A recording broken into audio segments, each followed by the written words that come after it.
इस वक्त भयंकर बवाल मचा हुआ है देश में, सोशल मीडिया पर खास तौर पर।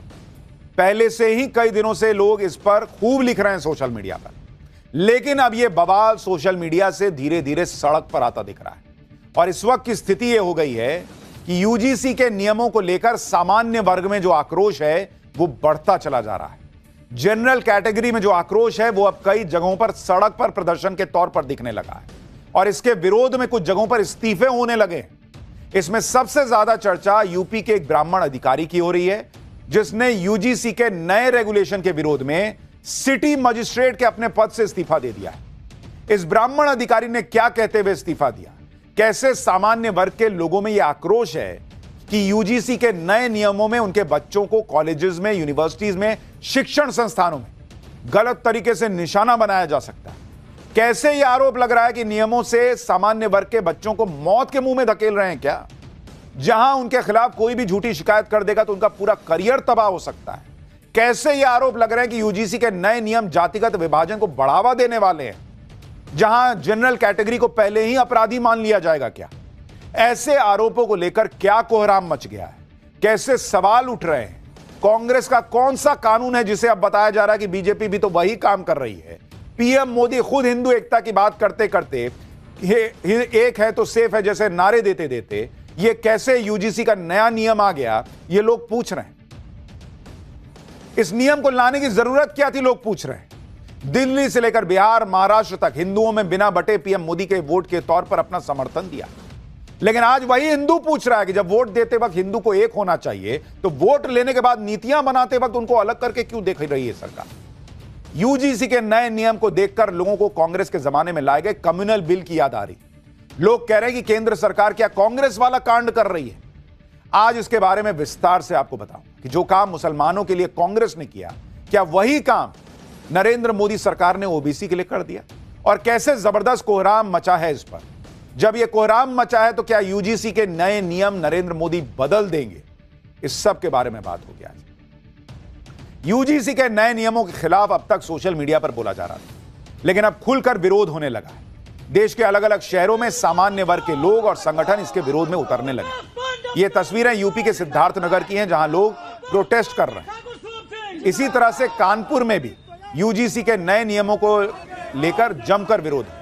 लोग प्रोटेस्ट मार्च निकाल के अपना विरोध दर्ज करा रहे हैं। यूजीसी के नए नियमों के विरोध में कई संगठन भी शामिल हो गए हैं।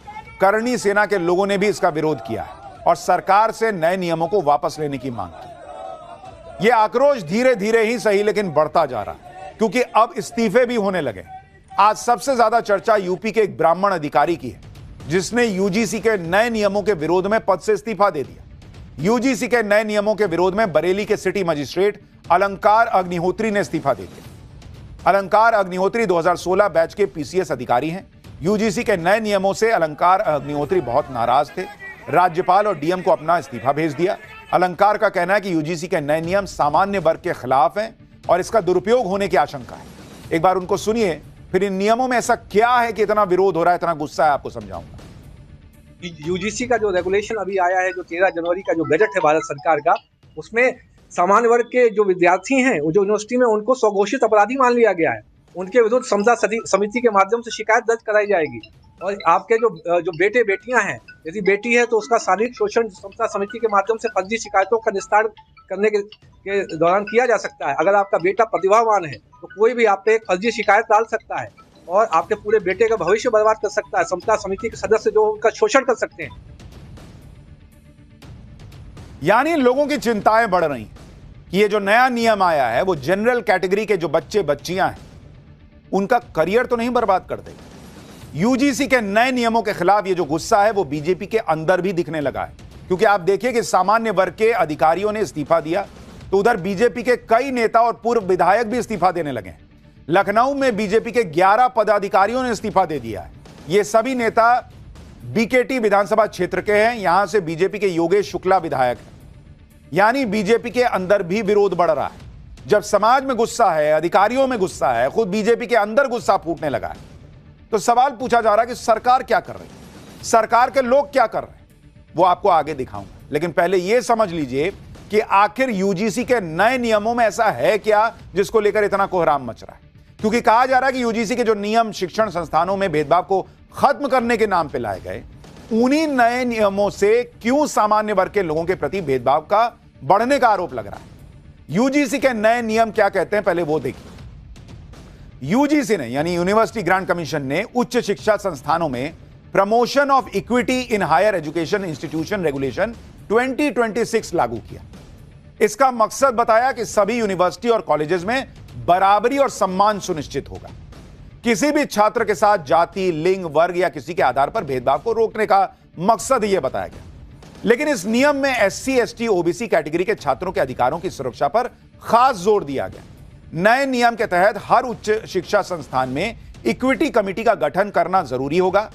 ईओसी यानी equal opportunity centre, equity committee और 24 घंटे हेल्पलाइन का गठन होगा। अगर शिकायत मिलती है तो तय समय में शिकायत निपटाने की व्यवस्था भी होगी। इन संस्थाओं को अधिकार होगा कि वो कैंपस में व्यवहार पर नजर रखेंगे, शिकायतों की जांच करेंगे और कार्रवाई की सिफारिश करेंगे। यूजीसी के ये नए नियम सरकार के साथ साथ प्राइवेट यूनिवर्सिटी और कॉलेजेस पर भी लागू हैं।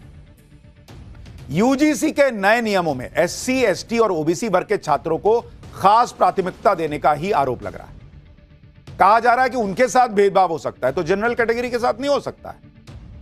यूजीसी के नए नियमों का इरादा यानी इंटेंशन सही हो सकता है, लेकिन उसके कुछ क्लॉज ऐसे हैं जो कि सवाल पूछने पे मजबूर करते हैं। भाई इंटेंशन आपका है कि किसी के साथ भेदभाव ना हो, सबको बराबरी से देखा जाए, तो सब में जनरल नहीं आना चाहिए। फ्रेमवर्क में जो कमियां हैं उसी वजह से इसका विरोध हो रहा है। यूजीसी के नियम के मुताबिक किसी भी छात्र के साथ जाति, लिंग या वर्ग के आधार पर भेदभाव ना हो। नियमों के मुताबिक लिंग में पुरुष, महिला और थर्ड जेंडर आते हैं, यानी जेंडर में सब कवर कर दिए। लेकिन जाति के मामले में ऐसी स्पष्टता नहीं है। जाति आधारित भेदभाव का मतलब सिर्फ एससी, एसटी, ओबीसी से भेदभाव बताया गया। अगर लिंग के आधार पर पुरुष, महिला या थर्ड जेंडर से भेदभाव हो सकता है तो हर जाति के लोग का भेदभाव का शिकार क्यों नहीं हो सकते भाई? नियमों में जांच के लिए सबूत का भी कोई तय मानक नहीं है, इसे लेकर भी कोई स्पष्टता नहीं है। आरोप लगाने वाले को साबित नहीं करना है कि भेदभाव हुआ है, बल्कि जिस पे आरोप लग रहा है वो साबित करेगा कि मैं निर्दोष हूं। अरे ये क्या बात हुई बॉस? भेदभाव का आरोप अगर गलत साबित हुआ तो आरोप लगाने पर जुर्माना या एक्शन का भी कोई प्रावधान नहीं है। मतलब अगर पता चला कि आपने झूठे आरोप लगा दिया, किसी को फंसाने के लगा दिया, तो आप पे कुछ एक्शन हो सकता है, वो प्रावधान ही नहीं है। तो भाई आपने तो कोई कुशन ही नहीं दिया है कि भाई झूठा आरोप कोई ना लगाए। पहले से एससी, एसटी एक्ट लागू ही था। अब यूजीसी के नए नियमों में ओबीसी वर्ग को भी सुरक्षा दे दी गई, जबकि इसी देश में जेएनयू जैसी यूनिवर्सिटी में ब्राह्मण विरोधी नारे लगते आए हैं। क्या वो भेदभाव की कैटेगरी में नहीं आता है? तिलक, तराजू और तलवार, इनको मारो, जूते चार, ये जनरल कैटेगरी के साथ भेदभाव में नहीं आता है। यानी इस पूरे नियम में दो बड़े प्रश्न खड़े हो रहे हैं कि भाई एक तो जनरल कैटेगरी को क्यों नहीं रखा, और फर्जी शिकायत होगी तो उसके खिलाफ कुछ एक कुशन क्यों नहीं दिया, एक प्रोटेक्शन लेयर क्यों नहीं दिया कि कोई फर्जी शिकायत करेगा तो उस पर कड़ा एक्शन होगा। यूजीसी के नए नियमों में जनरल कैटेगरी के लिए कोई राहत ही नहीं है। एक तरीके से मान लिया गया कि जनरल कैटेगरी के छात्रों से भेदभाव हो ही नहीं सकता, यही भेदभाव करेंगे। और दूसरी बात यह कि जनरल कैटेगरी के छात्रों को हमेशा डर के साए में रहना पड़ेगा, क्योंकि भाई अगर किसी ने लगा दिया कोई झूठा आरोप तो एक तो उसको डर नहीं होगा कि भाई झूठा लगा रहे हैं तो फंसेंगे तो क्या होगा, और दूसरी बात जिस पर लग रहा है उसको साबित करना कि भाई मैंने ऐसा नहीं किया है, लगाने वाले को साबित नहीं करना है। अब यही लोगों की चिंता का विषय बन रहा है। ऐसा नहीं है कि हर एससी, एसटी, ओबीसी गलत ही आरोप लगाता है, उनके साथ कुछ गलत नहीं हुआ इस देश में, हुआ है। लेकिन इसका मतलब यह नहीं है कि आप जनरल कैटेगरी के साथ कुछ गलत नहीं हुआ यह मान के चले, या उनके साथ उन पर गलत आरोप लग सकता है यह भी मान लें। यूजीसी के नए नियमों का दुरुपयोग होने की आशंका जनरल कैटेगरी को सता रही है। आप देखिए, जनरल कैटेगरी के छात्रों से नए नियमों की धमकी देकर कोई भी काम कराया जा सकता है, लोग सोशल मीडिया पर लिख रहे हैं। जनरल कैटेगरी के छात्रों के साथ अत्याचार बढ़ने की आशंका है, लोगों को लगता है सोशल मीडिया पर। किसी भी फर्जी केस में फंसाने का डर हमेशा सताता रहेगा उनको। उच्च शिक्षा संस्थानों में राजनीति बहुत ज्यादा बढ़ जाएगी, पढ़ाई की जगह कॉलेज में जातिवाद बढ़ेगा, छात्रों के बीच जाति आधारित दूरियां बढ़ सकती हैं। भाई आप देखिए ना, आप कह रहे हिंदू एक है तो सेफ है, जब एक है तो सेफ है ये है, तो फिर उसको अलग अलग देख क्यों रहे हैं आप? कल को भाई दोस्ती कैसे होगी? मां बाप तो डर के मारे समझा के भेजेंगे भाई दूर रहना, कल को किसी से कुछ कह दिया तो कांड हो जाएगा। आप क्या चाहते हैं? कॉलेज में, यूनिवर्सिटीज में लोग एक दूसरे से दोस्ती करने के पहले यह चेक करें कि तुम जनरल हो कि तुम ओबीसी हो, क्या तुम एससी एसटी हो? यह चाहता है यूजीसी। इसी वजह से लोग कह रहे हैं कि यूजीसी के नए नियम हिंदुओं को बांट रहे हैं।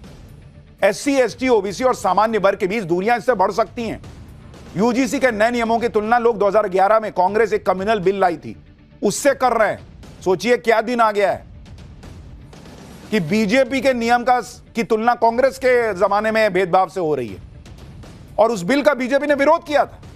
उस बिल में दंगे की स्थिति में अल्पसंख्यक को पीड़ित और बहुसंख्यक को दोषी पहले से मान लिया गया था। अरुण जेटली, बीजेपी, सबने तब विरोध किया था कि अरे आप ऐसे कैसे मान लिए कि अल्पसंख्यक हमेशा विक्टिम ही होगा और बहुसंख्यक हमेशा प्रताड़ित करने वाला होगा या हिंसा करने वाला होगा। आज लोग पूछ रहे हैं कि जो कांग्रेस ने किया था मुस्लिम वोट के लिए, बीजेपी वही नहीं कर रही है ओबीसी एससी एसटी वोट के लिए। क्या आपने पहले ही मान लिया है कि जो विक्टिम होगा वो एससी एसटी ओबीसी होगा और जो प्रताड़ित करेगा वो जनरली होगा? क्या फर्क रहा फिर कांग्रेस और बीजेपी? यूजीसी के नए नियमों की तुलना कांग्रेस के कम्युनल बिल से हो रही है। आप देखिए कि कांग्रेस जो बिल ला रही थी उसमें था क्या। कम्युनल वायलेंस बिल का नाम prevention of communal and targeted violence, access to justice and reparations रखा था और इस 2011 में। अगर कानून पास हो जाता तो सबसे खराब कानूनों में से एक होता, क्योंकि यह बिल मानता था कि कम्युनल हिंसा के शिकार सिर्फ धार्मिक या भाषाई अल्पसंख्यक और एससी एसटी हो सकते हैं। इसके विरोध में अरुण जेटली ने तब कहा था कि बिल बहुसंख्यक विरोधी है और मानता है कि कम्युनल हिंसा में हमेशा बहुसंख्यक दोषी होता है। आज पब्लिक पूछ रही है कि बीजेपी ने क्या अलग किया, यूजीसी ने क्या अलग किया है? फिर ऐसा ही कांड यूजीसी के नए नियमों को लेकर सामान्य वर्ग के साथ किया गया है, क्योंकि पहले से ही मान लिया गया है कि सामान्य वर्ग पीड़ित हो ही नहीं सकता। इसी से सबसे बड़ी चिंता इन नियमों के दुरुपयोग को लेकर हो रही, क्योंकि लोग कह रहे हैं कि झूठी शिकायतें अगर हुई तो सुरक्षा का कोई प्रावधान ही नहीं। ऐसे में सामान्य वर्ग का छात्र कहां जाएगा? और इसी से सामान्य वर्ग में गुस्सा है। लेकिन जब इस गुस्से को लेकर सरकार के मंत्रियों से सवाल किए गए तो आप देखिए क्या हो रहा है। केंद्रीय मंत्री नित्यानंद राय से यूजीसी पर सवाल पूछा गया तो वो हर हर महादेव के नारे लगा के चल दिए। सुनिए एक बार। यूजीसी में सर नियम में बदलाव किया गया है, इससे स्वर्ण समाज काफी आक्रोश में है। यूजीसी को लेकर स्वर्ण समाज काफी आक्रोश में है, इसको क्या कहेंगे? राजीव भगवान विष्णु माता लक्ष्मी की जय, एसपी यादव की विजय साहब हरिहर नाथ की जय, पाटलेश्वर नाथ की। आप सोचिए बॉस, एक मंत्री से पूछा जा रहा है कि भाई सवर्णों में नाराजगी है, जनरल कैटेगरी में नाराजगी है। वो जवाब देने की बजाय, अगर कोई गलतफहमी है तो दूर करने की बजाय हर हर महादेव के नारे लगा के हंसते हुए चल दिए। यही इनकी जिम्मेदारी है। सोचिए, सामान्य वर्ग का इतना गुस्सा हर जगह दिख रहा है और मंत्री से सवाल हो रहे हैं तो जवाब में हर हर महादेव करके निकल लिए। यह स्थिति तब है जब आप देखिए कि सामान्य वर्ग वो वर्ग है जो भर भर के बीजेपी को वोट देता है। मैं आपको याद दिला दूं, इनको अगर किसी को याद नहीं है तो उनको याद रहना चाहिए कि जनरल कैटेगरी अपना कलेजा निकाल के दे देती है बीजेपी। आप 2024 का चुनाव देखिए, बीजेपी को किसने कितना वोट दिया। बीजेपी को वोट देखिए 2024 का, आपको बता रहा हूं। हिंदू जनरल कास्ट, उसने कितना वोट दिया आपको पता है? 53% बॉस, आधे से ज्यादा जनरल कास्ट के लोगों ने बीजेपी को वोट दिया है।